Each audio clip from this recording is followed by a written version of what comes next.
The half squat that they used during the study. So Connor's just going to do a demonstration of the half squat now using a practice bar. There it is. Okay, so just a few key coaching points on the half squat. The bar here rests as he pulls his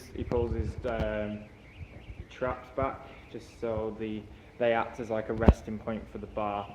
And then in terms of his grip, he will have them just where it's comfortable really, but it's obviously going to be reasonably wide out just so he can support the bar. And then Comfort and Kazim. So Comfort and Kazim 2007 recommend optimal squatting for injury prevention and maximal activation of the muscles is a wide stance, so the feet wider than the shoulders. It's going to be demonstrated there. Natural foot positioning, so they don't have to be pointing perfectly forward, it can be whatever feels natural, and one way of doing that is to actually tighten your glute muscles, and they should take out a natural positioning wherever's comfortable, and you make it relative to the positioning of the sport. So knees don't go further than the toes when he comes down, so he's going to demonstrate that now. That's it. The heels remain on the floor and he gazes forwards and upwards, so just one more demonstration of that.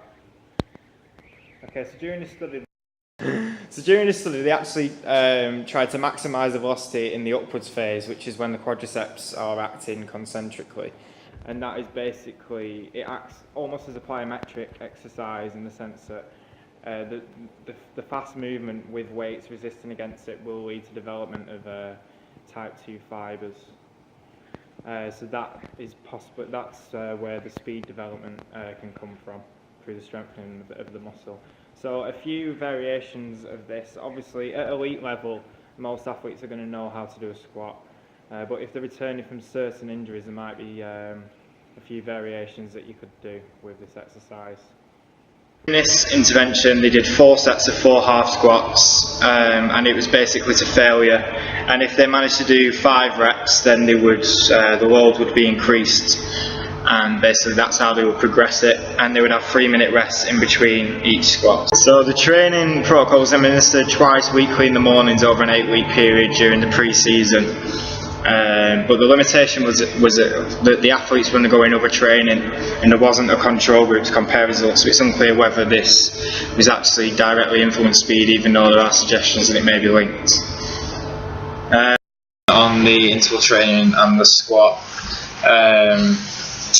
there's actually, we mentioned it might be the fact that they focus on the maximal velocity during the concentric phase, which contributed to the improvements. Study on Brazilian elite players, which found that squat training, jump squat training during the pre-season can actually improve acceleration, and with that they were focusing on velocity, so it might be the maximal velocity phase. That was also limited like the interval training and squat study, which was that was also limited by the Helgerud study, because obviously during pre-season they've been doing other training which might have increased the speed, but it just illustrates how it seems to be the power training which can actually improve speed.